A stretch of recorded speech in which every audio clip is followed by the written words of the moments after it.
The second half of 2025 isn't just business as usual for the firearms world. It's packed with surprises. New releases are bringing clever engineering, revived classics, and a few jaw-dropping experiments that defy category. Want to know which ones are worth your attention? And why are shooters buzzing about them already? In this video, we'll talk about 8 fresh guns making waves this year, each with its own story, purpose, and edge. You'll hear about rifles that blend old-world craftsmanship with modern tolerances, pistols that bring race gun features to everyday buyers, revolvers built like futuristic machines, and even a wild Magnum experiment that leaves the range shaking. Some of these are practical carry options, some are collector-worthy, and some exist purely to put a smile on your face. One way or another, they're shaping the conversation in 2025. You might want to know about them. Number 1. WBP Jack.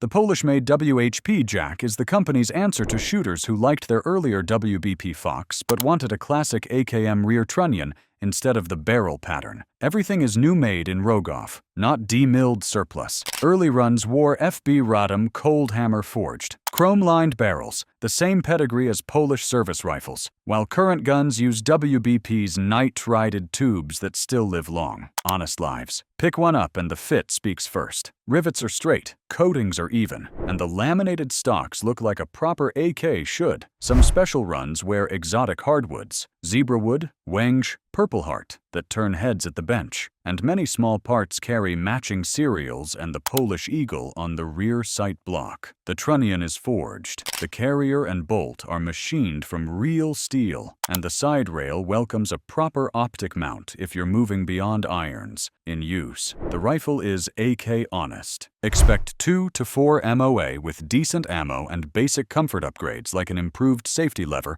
and better trigger. The one gripe that shows up often: gas. The Jack runs hot out of the box, which means heavy recoil for a 7-62x39, but also rock-solid reliability. Most owners who care about manners drop a KNS adjustable piston in and immediately feel the gun calm down. Stack it against a Zastava ZPAP, and you'll see the Yugo heft and accuracy edge. Stack it against a Romanian WASR, and you'll feel the Jack's cleaner build. PSA's AKs can be cheaper, Arsenal's Bulgarian guns pricier, and the Jack sits happily in that middle, about $1,100 to $1,600 depending on furniture, where collectible import meets reliable shooter.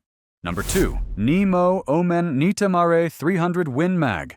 Every range has that one showstopper. The Nitemare is it. NEMO took its Omen 300 Winchester Magnum platform, normally a 22-inch semi-auto precision rifle, and built a legal pistol with an 8-inch barrel, side charging handle, adjustable gas, and a brake big enough to anchor a canoe. Fire a string and the air moves. Dust jumps, hats lift, and the concussion smacks through ear pro like a drum hit. Laughter aside, the mechanicals are serious. A long travel, recoil reduction carrier soaks up part of the impulse. The DC-1 titanium brake claws away a ton of rearward movement, and the gas block has nearly 50 adjustment points, so you can tune for the ammo at hand. The result is a blast wave that bullies everyone nearby with recoil at the shooter that's surprisingly flat. Accuracy at realistic pistol distances is perfectly usable. 50-yard steel is not hard if you can keep the red dot steady after the fireball. The problem isn't group size, it's heat and cost. 2 magazines of 14 rounds each through a 7+ pound pistol turns every part forward of the receiver into a radiant panel, and you just burned through a few boxes of premium Magnum fodder. Use case? None that's practical. This is a collector's flex, a YouTube magnet, and a let your buddy shoot one and grin machine. It also reminds people that semi-auto Magnum engineering can be civilized when harnessed correctly, because the push into the shoulder is weirdly polite compared to the blast you're experiencing. MSRP hovers around $4,900. Proprietary mags are about $70. If you've ever wondered how far you can bend the AR pattern, this answers it with a smirk. Number 3. Axor Arms FS-Pro. Folding long guns have become a thing for folks who live in tight spaces or just like clever storage. Most are pump or break action. Axor's FS-Pro brings the party trick to a semi-auto 12-gauge and dresses it like a modern tactical shotgun. Unfolded, you get roughly an 18-20-inch barrel, a synthetic stock with an adjustable cheek riser, and rails where you actually want them. Fold it, and the package shrinks to something that tucks neatly into a closet corner without needing a huge case. It's got a familiar manual of arms. The sighting system includes a Glock-style fiber optic front with an adjustable rear, and there's rail on the forend for a white light. Axor added small quality-of-life features that matter at home: an emergency shell holder near the chamber and extra rounds parked in the stock so you're not fishing for a spare when you hear the thump in the night. There's a barrel shroud to save fingers and furniture from heat, and a Cerakote two-tone finish that looks far pricier than the tag suggests. Turkish semi-autos ask for decent ammo, and the FS-Pro is no exception. Run proper defensive or stout field loads and it cycles fine. Limp. Bargain rounds can cause hiccups. Keep that in mind, and the platform rewards you with soft shooting, quick sight recovery, and a folding trick that makes transport dead simple. It's not a Benelli M4 or a 13OH1 Tactical or anything like those, but it invites the same accessory mindset at about a third of the cost, usually $599 to $699 when you can find them. Think of it as the folding carbine crowd's shotgun. Practical, clever, and built to live where space is scarce. Number 4. The Ounce. Bill Osborne didn't dream this up in a lab for a trade show trophy. He built it after something horrific happened. A relative of his was raped in her own home. The design is kind of weird, but I'll let the weirdness speak for itself. The Ounce looks like a chunky wallet when folded, about 4.75 by 3.5 by an inch, and tips the scale at roughly 8 ounces loaded. It's a 22 LR, yes, but it isn't a party trick like a single-shot novelty. The Ounce feeds from an internal 10-round column and fires 10+1 as a true semi-auto, kicking brass straight down so it doesn't tattoo the person next to you. There's real cleverness in the manual of arms. A dud isn't cleared by racking a slide. You fold, then unfold the grip, and the action ejects the offender and chambers the next round. It's odd for the first few reps. Then it becomes second nature, and it keeps the package snag-free. The design can't fire when folded, which matters for pocket carry, and the polymer body opens without tools for quick cleaning. The wallet gun nickname shows up in blogs, but this isn't one of those old disguised firearms. Once opened, it's plainly a pistol with a short, practical barrel and minimalist sights, good for close work. Who's it for? People who won't carry a traditional holster, folks who need true, in-plain-sight concealment, or anyone wanting a backup with far more staying power than a Derringer. At around $900 and built in small batches. It's not cheap, but it solves printing and convenience in a way nothing else really does. Number 5. Chiappa Rhino 10mm.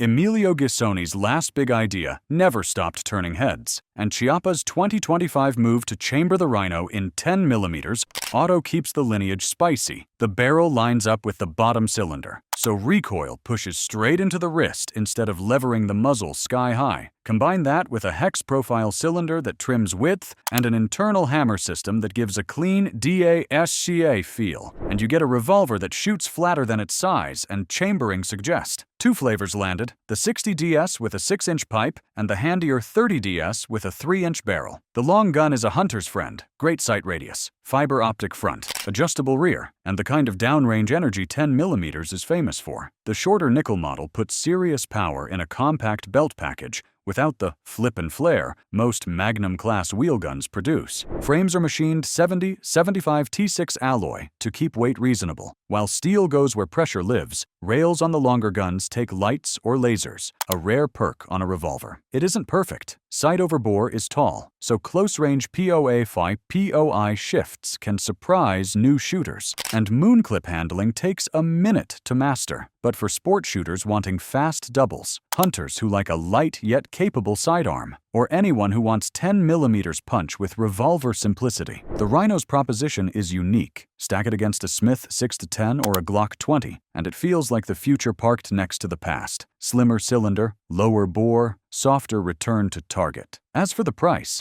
well, we don't know yet, but let us know in the comments how much you'd be willing to pay for one of these. Number 6. BUL Armory SAS-2 Blaze. BUL took the solid bones of its SAS-2 line and built the Blaze for the new USPSA Limited Optics reality, a true double-stack 1911-2011 running an optic low and locked without a skyscraper plate. The BAO system nests the dot into the slide on steel lugs and ships with plates for the common footprints: RMR, DPP, RMS, JOS HoloSun K, RTS2. You open the case and find 4 tuned 20-round mags and extra recoil springs. Practical generosity that shows they know what match day actually looks like. On the line, the blaze feels planted. A 5-inch bull barrel sits flush with the slide. The dust cover carries weight forward, and the steel frame keeps the gun around 40 ounces, which means the recoil pulse is a gentle push, and sight tracking is boring in the best way. The shielded ambi safeties are a smart tweak. They keep aggressive thumbs from dragging the slide and inducing malfunctions during speed work. A surprisingly common shooter-caused hiccup in the 2011 world. The trigger is crisp at roughly 2 to 2.5 pounds. With modular shoes, you can swap at home to get exactly the reach you want. Performance-wise, it lives where serious competitors shop. Cleaner slide-to-frame fit than older BULs. No lingering MIM gremlins. And accuracy that's limited mostly by your eyes and your dot. It sits in the price pocket between budget 2011s and boutique customs, about $2,750, but saves you from buying a stack of extra mags. Number 7. Daria USA DY9 Island. Daria Arms is Turkey's largest shotgun manufacturer and second largest small arms company. They recently established a 15,000 square foot facility in Jacksonville, Florida. So all Daria pistols on the market, these are now American-made. Island barrels used to live on the top shelf with price tags to match. Daria blew that door open by taking its Glock pattern DY9 and building a ported Island barrel upper you can buy as a complete pistol or as a slide and barrel assembly for a Gen 4 G19 frame. The front sight is pinned to the barrel itself, not riding the slide, so the sight picture stays steadier through recoil. 4 top ports vent gas to trim muzzle rise roughly a quarter, and shave felt recoil by a noticeable margin. The DY9 Island spec sheet is aimed at the practical shooter. The barrel sits at 3.86 inches. The slide uses a Gen 4 style dual recoil spring assembly, and the frame ships with 4 back straps, so you can nail down your trigger reach. Daria includes plates for RMR pattern optics and a bright TrueGlow rear if you're staying with irons. The case is an ammo can style box that's actually worth keeping, and you get 3 magazines in the package. Rare at this price. Trigger weight runs a hair heavier than a stock Glock, which new shooters often prefer. But the break and reset are consistent, and the polished feed path happily runs common range ammo. You can feel the slide mass reduction from the Island setup. Tracking the dot looks cleaner, and the gun recovers faster for practical strings. All for about $599 as a complete pistol and under $400 when the uppers pop up on sale. Number 8. Smith & Wesson CSX E-Series. The original CSX had the right idea, an all-metal, hammer-fired micro with real capacity, but the trigger and grip module kept it from breaking through. The E-Series is the fix, and then some. Smith reworked the fire control so the odd false reset is gone, cleaned up the brake to around 4 pounds, and made the slide stupid easy to rack. The new removable grip module locks in securely, wears better texture, and lets you dress the gun up or down for hand size and roll. Capacity is where this little single action makes friends. You get 3 magazines in the box, 12, 15, and 17, with sleeves that keep the longer sticks comfortable. The slide is optic ready with a Shield RMS pattern cut. No goofy plate stack, so your dot rides low enough to co-witness practical irons. Controls are truly ambidextrous. The beaver tail prevents the rear of the slide from kissing your hand, and the overall size, 3.1-inch barrel, about 6 inches long, lands in that easy-to-carry, easy-to-shoot pocket that P365 XL and Hellcat Pro made popular, but with a hammer and a crisp single-action pull on the range.